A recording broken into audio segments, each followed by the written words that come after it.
राना साहब, आज का एहतजाज आपने मुख्तलिफ शहरों के मनासिर देखे, कितनी बड़ी तादाद में वहाँ पे लोग मौजूद थे, बच्चे थे, बड़े थे, बूढ़े थे। मौजूदा हुकूमत ने बारहा बयानियाँ किल करने की कोशिश की है चेयरमैन पीटीआई का कि महंगाई जो है हमने मुसल्लत नहीं की, इन्होंने खुद मुसल्लत की थी। लेकिन क्या समझते हैं कि अवाम में आगही किस हद तक है और अवाम जो अब कॉल पर निकले हैं वो किस मंतिक के तहत निकले? बिस्मिल्लाहिर्रहमानिर्रहीम, अस्सलातु वस्सलामु अलैका या सय्यदी या रसूल अल्लाह, अस्सलातु वस्सलामु अलैका या सय्यदी या हबीब अल्लाह। या सर, आज का लोगों का निकलना, रात के इस पहर में निकलना, और ये कोई 50, 100, 1000, 2000 लोग नहीं, हज़ारों की तादाद में निकलना। पिंडी का मजमा बारिश में खड़ा है, इस्लामाबाद का मजमा मौजूद है, कराची में रुकावटें तोड़ के लोग आए, लिबर्टी जो है वो सदीक ट्रेड सेंटर एक तरफ, कलमा चौक दूसरी तरफ, इस साइड पे आप चले जाते हैं कि बिल्कुल लिबर्टी के सामने वाला रोड बिल्कुल एक तरफ पैक पड़ा है। इस तरह लगता है जैसे ज़मीन से लोग निकल रहे हैं, पता नहीं कहाँ से लोग आ रहे हैं। इस तरह कोई एक शहर दिखा दे, इवन डस्का जो एक छोटा सा शहर है, वहाँ पर बूरेवाला में, शेखुपुरा में, गुजरांवाला में, फैसलाबाद में, कोई एक शहर ऐसा नहीं है जहाँ से लोग नहीं निकले। तो इससे अंदाज़ा होता है कि लोग हुकूमत के इस मौक़िफ़ के बिल्कुल ख़िलाफ़ है, हुकूमत के इस मौक़िफ़ को मुस्तरद करते हैं कि महंगाई साबिक़ा दौर में हुई। भाई किस तरह हुई?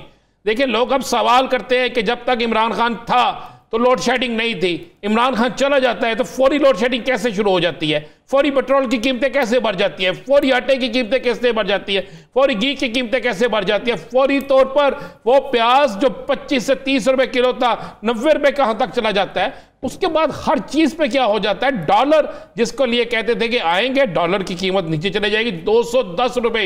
ये पाकिस्तान की हिस्ट्री का सबसे बड़ा रेट है। उसके बाद स्टॉक एक्सचेंज आपकी 2 साल में इतनी नहीं थी, कोरोना के दिनों में इतनी नीचे नहीं गिरी जितनी स्टॉक एक्सचेंज आपकी नीचे गिर गई है। सर खत्म होकर रह गया सारा कुछ, बिल्कुल इन्होंने हर चीज कर दी। ऊपर से इन्होंने कह दिया जनाब मार्केटें बंद होगी।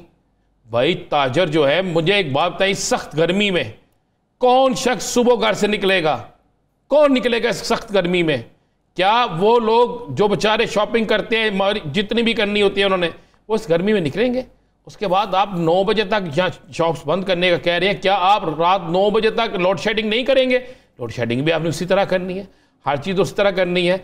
जो कार आप ऊपर से यसर ये मसाले बिना क्या देते हैं, यूरोप में ऐसा होता है, बरतानिया में ऐसा होता है, फलां मुल्क में ऐसा होता है। भाई वहाँ पर सहूलतें क्या हैं? वहाँ पर यहाँ की मौजूदा सूरत हाल को तो देखें। वहाँ पर बेरोजगारी इतनी है, वहाँ पर महंगाई इस तरह है, वहाँ पर अवाम के साथ इस तरह अवाम की हुकूमतें जुल्म करती हैं। ये नहीं है। आज इमरान खान ने यासर असद जो एहतजाज की कॉल दी और खान साहब का जो खिताब था, आज उनमें नई चीज़ें भी आपने सुन ली। और आज जिस तरह जोक तर जोक लोग निकले हैं, ये हुकूमत के साथ और बहुत से लोगों के लिए लम्हा फ़िक्रिया है। ये आज प्रैक्टिस मैच था। यासर मैं आपको असल बात बताऊँ, ये महंगाई के खिलाफ जो एहतजाज की कॉल थी ना, ये एहतजाज की कॉल प्रैक्टिस मैच था। लॉन्ग मार्च से पहले जो एक प्रैक्टिस मैच होता है कि क्या लोग अब भी बाहर आते हैं, क्या लोग बाहर आकर एहतजाज में हिस्सा लेते हैं। आप इस एहतजाज में देखें, फैमिलीज़ मौजूद हैं, वो फैमिलीज़ जिन्होंने घर का किचन चलाना होता है, वो फैमिलीज़ जिनको पता होता है कि हमने पूरे महीने का बजट किस तरह इस्तेमाल करना है, जिन्हें पता होता है कि घर किस तरह चलना है, जिन्हें पता होता है कि हमने सिस्टम को किस तरह लेके जाना, वो फैमिली मौजूद थी, नौजवान मौजूद थे, मासूम बच्चों को उठा के लोग आए हैं। कितने तंग होंगे लोग, किस कदर तंग होंगे लोग इस महंगाई से। तो इमरान खान की कॉल पे लोग आगे बढ़े, और ये लोगों का बाहर आना इमरान खान की कॉल पे, ये एक टेलर है। और मैं आपको एक बात बता दूं, मैं अक्सर आपसे कहता हूं कि इमरान खान बरी इससे पहले कोई बड़ी कुर्बानी करवा देगा, तो ये कोई कुर्बानियाँ होने जा रही हैं। आज की कॉल, आज का लोगों का निकलना, इसके बाद दोबारा फिर कॉल, फिर लोग निकलेंगे, इसके बाद मैं आपको चलें ये भी बताता हूँ। यासर आने वाले दिनों में आपको अब लाहौर क्या पूरे पाकिस्तान के शहरों के रोडों पर किसी न किसी तरफ से एहतजाज होता ही नज़र आएगा। चाहे वो क्लर्क करें, चाहे वो किसान करें, चाहे वो ट्रेडर करें, चाहे वो मजदूर करें, चाहे वो लेबर यूनियन करे, चाहे वो कोई और करे, ये एहतजाज आपको होता नज़र आएगा। वो हुकूमत जो समझती थी कि हम संभाल लेंगे, उससे नहीं संभल रहा। मान लें उससे नहीं संभल रहा, और जब नहीं संभल रहा तो फिर क्या होगा? इमरान खान ने बड़ी अच्छी गेम खेली है। अगर वो इस महंगाई का तूफान जो आ रहा है इस कॉल दे देता तो इन लोगों ने तो कहना था जनाब इस कॉल की वजह से पाकिस्तान में ये सारी महंगाई हुई है, इस कॉल की वजह से पाकिस्तान के ये हालात हुए हैं। अब आप देख लेना क्या हालात हो गए। क्या गरीब 2 वक्त की रोटी खा सकता है? 3 वक्त का तो तस्वर ही खत्म हो गया ना। अब गरीब क्या आम आदमी 2 वक्त की रोटी खा सकता है? मुझे बता दें। तो या सर मैं आपको बड़ी खबर दे दूं आपको, 10 दिन के अंदर अंदर तारीख का ऐलान होने लगा और इस दफ़ा जो लॉन्ग मार्च होगा उसको रोकना भी चाहें तो नहीं रुकेगा। मैं आपको ये बात कह रहा हूं, इस दफ़ा जो लॉन्ग मार्च होगा उसको ये रोकना भी चाहे तो नहीं रुकेगा। कल जो चौधरी परवेज़ इलाही साहब ने कहा था कि मैंने दूसरे लॉन्ग मार्च के लिए सख्ती से मशवरा दिया है कि नहीं करना चाहिए, आप क्या समझते हैं कि उनकी राय किस हद तक सियासी बसीरत रखती है? नहीं, चौधरी परवेज़ इलाही साहब का जो कहना था आपने पूरी बात अब और से उन्होंने कहा जी आपको सबसे पहले पंजाब को वापस लेना होगा। अगर पंजाब वापस ले लेते हैं तो कोई माई का लाल जो है पंजाब से निकलने वाले जुलूसों को नहीं रोक सकेगा। या सर अब हुआ क्या है, अब सबसे ज़्यादा तो रोक ही पंजाब में गया है ना। पंजाब को सील कर दिया गया, पंजाब में कर्फ्यू नाफिज कर दिया गया। कर्फ्यू का समा था ना, कोई कहीं से नहीं गुजर सकता। तो याद करें आप अपनी गाड़ी कहाँ छोड़ के आए थे, किस तरह आए थे आप, याद है ना आपको? पैदल आए। आप 2 घंटे का रास्ता जो था फैसलाबाद से लाहौर का, आप 18 घंटों 18 घंटों में देहातों से गुजर के आए, फिर गाड़ी किसी और जगह कर। तो कितने लोग होंगे जिनके साथ ऐसा होगा? तो इस तरह एहतजाज रोकना, जबरन किस चीज़ को रोकना जबर के साथ या ताकत के साथ, वो उस वक्त तक तो मुनासिब होता है जब तक आपको वक्त ही हो। लेकिन इलेक्शन के रिजल्ट, इलेक्शन में वोट कास्ट करने वाले, आप देखें आज लोग निकले, छोटी छोटी रुकावटें लगी, कराची में बड़ी रुकावटें लगी, यहाँ पे छोटी मोटी रुकावटें लगी, लेकिन लोग निकले। किस तादाद में निकले? इतनी तादाद में ये जो लोग निकले, अगर यही लोग इन्हीं शहरों से इस्लामाबाद का रुख कर लें, और होना क्या है मैं फिर आपसे कह रहा हूं, अचानक सरप्राइज आना है, अचानक। या सर अगर रात 12 बजे ऐलान किया जाता है कि सुबह 9 बजे आप इस्लामाबाद पहुंचें, तो रुकावटें खड़ी करने से पहले लोग इस्लामाबाद की तरफ पहुंच चुके होंगे। फिर आप जितनी देर में कंटेनर पकड़ेंगे, जितनी देर में कंटेनर लगाएंगे, जितनी देर में फोर्सेस को तैयार करेंगे, उतनी देर में काफिले जो है कहीं से कहीं पहुंच चुके होंगे। या सर अब ये होना है। चले मैं आपको बता दूं, मैं खबर दे रहा हूं आपको, 12 घंटे का भी टाइम नहीं दिया जाएगा। अच्छा, फिर अगर तैयारी भी मुकम्मल होगी। फर्ज कर लें पहुंच गए, बड़ा मजमा लग गया, बहुत बड़ी तादाद में आवाम हो गई, प्रेशर कितना बिल्ड होता देखेंगे? मुझे मेरी किसी शख्स से बात हो रही थी, मैंने कहा जी क्या आप देख रहे हैं? तो उन्होंने कहा जिस दिन 1.5 से 2 लाख का मजमा, मैं 25 लाख नहीं कह रहा, 1.5 से 2 लाख का मजमा किसी एक जगह इकट्ठा हो गया तो हालात तब्दील हो जाएंगे।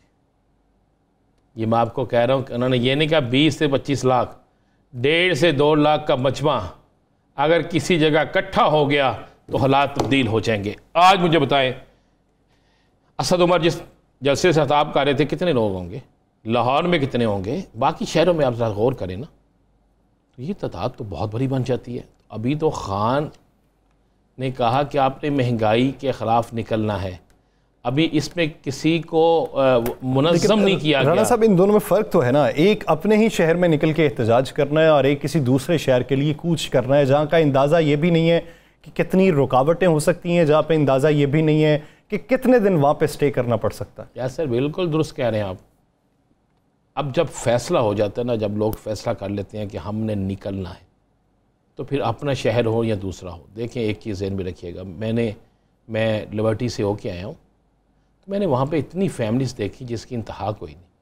तो मैंने पूछा, मैंने कहा जी अगर शेलिंग शुरू हो गई, उन्होंने कहा जी हम घरों से जहन बना के आए हैं कि हम पर शेलिंग भी होनी है, हम पर लाठियाँ भी चलाई जानी हैं, हम पर तशद्दुद भी होना है, हमें पता ये हो सकता है, ये उन्होंने कहा। तो मुझे बताएं, जब लोग ये जहन बना के निकलते हैं और इतनी बड़ी तादाद में लोग आते हैं, तो इनमें से अगर 25% भी इस्लामाबाद की तरफ जाने में कामयाब हो जाते हैं, तो फिर आप उसका रिजल्ट देख लेते हैं। अच्छा, मैं ये नहीं कह रहा कि सारे चले जाएंगे, लेकिन अगर हर शहर में एक रौनक लग गई, हर शहर में प्रोटेस्ट हो गया। चले आप बताएं महंगाई है कि नहीं? मुझसे क्या पूछते हैं? नहीं, चले बताएं महंगाई है ना, किसको नहीं पता महंगाई नहीं? इमरान खान की हुकूमत पे अगर हुकूमत थी जब तक, लोग कहते थे इनकी टिकट कोई नहीं लेगा, इसलिए नहीं लेगा कि चीज़ें बड़ी महंगी हैं, इनके अरकान असम्बली जो है वो हल्कों में नहीं जा सकते। तो अब तो उससे कई गुना महंगी हैं। अब तो मुझे बता दें, अब तो आप बाजार से नान लेने जाए तो आप यार 100 रुपये के 5 नान लेके आ जाएंगे। 20 रुपये का नान हो गया बाजार में। खमीरी रोटी महंगी होगी, सादी रोटी महंगी होगी वहाँ पे, चक्की का आटा महंगा हो गया है। अगले आने वाले दिनों में ईद आ रही है, या सर ईद उल अज़हा से पहले जो महंगाई का तूफान मजीद आएगा। अब ये जो लोगों को नए बिल आएंगे, ये सब्जियां जो महंगी होंगी, ये हर चीज़ जो नायाब हो जाएगी, आपको लगेगा पता। तो लोग क्या करेंगे भाई? लोग अगर नई एहतजाज भी आएंगे तो फिर अपने वोट के ज़रिए उसका फैसला करेंगे, अपने वोट का हक इस्तेमाल करेंगे। ये होगा या सर? आप क्या समझते हैं इस एहतजाज के दौरान क्या किसी और की भी सपोर्ट मिलेगी पीटीआई को? मुझे एक बात बताएं, पीटीआई जो है, मैं ज़रा इसी में चलते हैं ना, मौलाना शेरानी पीटीआई के साथ आगे जी, अहमद रज़ा आगे चले। आने वाले दिनों में पीटीआई के साथ 12 से 13 बड़ी तगड़ी शख्सियात पीटीआई में शमूलियत का ऐलान करने जा रही हैं। पीटीआई में 12-13 तगड़ी शख्सियात, जिनमें उलमाए कराम भी हैं, जिनमें मशाइख कराम भी हैं, जिनमें बड़े सियासतदान भी हैं। जब ऐसे लोग इन हालात में सियासी जमातों की तरफ आते हैं तो वो कुछ ना कुछ सोच के आते हैं, कुछ ना कुछ देख कर आते हैं। और उसके अलावा मैं आपको बता दूं, बड़ी ट्रेड यूनियंस, बड़ी लेबर यूनियंस, बड़े किसानों के 2 बड़े ग्रुप, ये भी खान साहब के साथ आ रहे हैं। मैं आपको बता रहा हूँ कि खान साहब कप्तान बाकायदा तरीके के साथ खेल रहा है और बहुत सी जगहों से बहुत सी सपोर्ट इनको हासिल है, बहुत सी जगहों से बहुत सी सपोर्ट इनको हासिल है। अगर सपोर्ट हासिल ना होती तो शायद अब तक कुछ लोगों की जो ख्वाहिश थी, खान साहब की गिरफ्तारी, खान साहब पे मुकदमात, खान साहब को मज़ीद रगड़ा, वो शायद वो पूरी हो चुकी होती। इसलिए वो पूरी नहीं हो रही कि ख्वाहिश करने वालों के पल्ले कुछ नहीं है और सामने जिसके ख़िलाफ़ वो ख्वाहिश जाहिर कर रहे हैं उसके साथ क्राउड है, उसके साथ लोग खड़े हैं, उसके साथ जो है बहुत सी दुआओं के साथ ताकतें में मौजूद हैं। तो फिर अच्छा, आप ये कहते हैं कि मुख्तलिफ हल्कों की सपोर्ट इस वक्त मौजूद है। अगर ये मजमा इस्लामाबाद में पहुँच जाता है तो बईद इसका यास ये भी नहीं कि जो लास्ट टाइम वफाकी हुकूमत ने फ़ैसला किया था कि वहाँ पे फोर्सेस तैनात कर दी जाएँ, तो क्या अब भी फोर्सेस तैनात करने की कोशिश की जाएगी? बिल्कुल की जाएगी, की जाएगी, हो जाएंगी। इमरान खान किसी सूरत में भी किसी फोर्स के साथ नहीं लड़ेगा। इमरान खान किसी सूरत में भी किसी फोर्स के साथ, चाहे वो पुलिस हो, चाहे वो रेंजर हो, चाहे कोई फोर्स हो, इमरान खान किसी सूरत में किसी फोर्स के साथ नहीं लड़ेगा। ना पीटीआई के कारकुनों को उनके साथ लड़ने की हदायत देगा। कोई ऐसा काम नहीं किया जाएगा कि जिससे कुछ लोगों की ख्वाहिश पूरी हो। मैं बिल्कुल वो चीज़ें कह रहा हूँ, वक्त आएगा, आप देख लीजिएगा। आप चौधरी परवेज़ इलाही साहब की बात से किस हद तक इत्तफाक करते हैं कि बयानिया तब्दील थोड़े वक्त के बाद हो जाएगा, साजिश माइनस हो जाएगी और महंगाई, मौजूदा इशूज़, ये बयानिया आगे लेके चला जाएगा? देखिए, वो चौधरी साहब की राय थी, लेकिन मुझे जो लग रहा है कि ये दोनों बयानियाँ जारी रहेंगे और लोग इन दोनों बयानियों से पीछे नहीं हटेंगे। आप क्या समझते हैं, पजीराई ज़्यादा किस में मिलेगी? दोनों में मिले। देखें, बयानियाँ, बेसिक जो बयानियाँ हैं वो तो वही है जो कि खुद मुख्तार पाकिस्तान, वो ये नहीं कह रहे कि अमेरिका से तल्लुकात ख़त्म कर दें, वो ये नहीं कह रहे कि अमेरिका को छोड़ दें, कभी भी किसी मुल्क को नहीं छोड़ा जाता, लेकिन हर मुल्क के साथ डील अपनी उसके टर्म एंड कंडीशन में भी की जाती है। हम कमज़ोर नहीं हैं कि हम उस कंडीशन में किसी से डील करें कि जनाब आएँ, हमारा सब कुछ ले जाए, बस हमें रहने दें, ऐसा नहीं होगा। अपना अगर आप किसी के लिए कोई कुर्बानी दे रहे हैं तो उससे उसका सिला तो आपको लेना पड़ेगा ना, उससे इस मुल्क के अवाम के लिए मुआवजा तो लेना पड़ेगा ना। ये तो बड़ी क्लियर सी चीज़ें हैं। ये तो इमरान खान भी कई दफ़ा कह चुके हैं कि अगर कोई ये समझे कि मैं ये कह रहा हूँ अमेरिका का मैं दुश्मन है, तो अमेरिका का दुश्मन हूँ ही नहीं। मैं ये कह रहा हूँ कि भाई मेरे मुल्क, मैं आपके मुल्क के किसी काम में मुदाखलत नहीं कर रहा, आप मेरे काम में क्यों मुदाखलत कर रहे हैं?